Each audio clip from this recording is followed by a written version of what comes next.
Thank you for joining me today.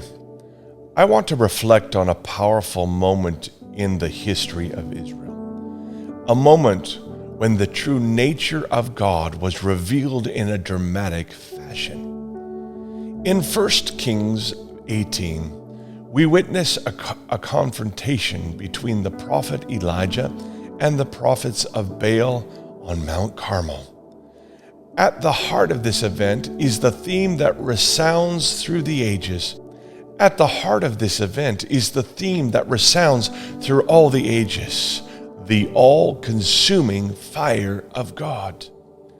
Israel had turned away from the Lord, led astray by the backslidden King Ahab and his wife, the queen that worshipped Baal. Elijah stands alone as the prophet of the Lord, facing a multitude of false prophets. Elijah calls the people together and all the Baal prophets and calls out, "Choose you today. Do you choose between God or you choose between Baal? How long will you waver between these two options?" This is a good question also for us today. Are we wavering in our faith, caught between the consuming fire of God's word and the fleeting flames of worldly desire?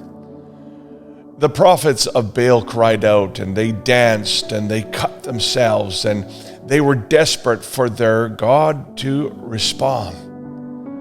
But their altar remained cold, with no life in it.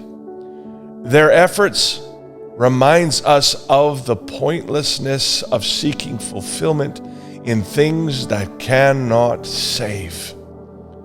Now, evening time had arrived, and it was now Elijah's time to prepare the altar for the Lord to descend. So he begins to gather the stones, and he begins to restore the altar. And after the restoration, he drenches it with the sacrifice and the altar with water. This is an act of faith that underlines his absolute confidence in God. It was now time for a showdown. It was time for God's word to be proven in the face of all men. Perfect faith brought the blaze. Holy fire consumed the sacrifice and the wood and the stones and even the dust. God demonstrated his power of holiness. This was not just a moment of power. It also demonstrated God's readiness to take back his people. What does this consuming fire mean for us today? It is the fire that purifies and refines. God longs to ignite the fire within us to burn away all of our doubts. God is longing to fellowship with his creation.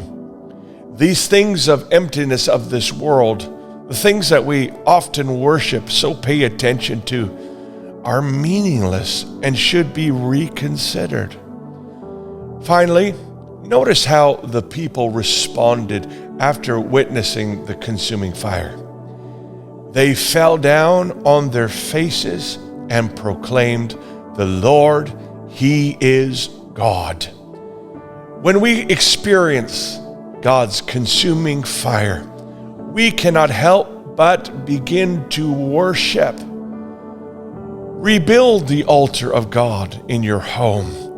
Choose to stand firm no matter the test and that which you have to stand for, proclaiming he is God. Worship him, find fellowship with the Lord, and proclaim, choose him rather than the things of this world that will fleet away, and proclaim he is the Lord. Take this moment with me now and proclaim, the Lord, he is God.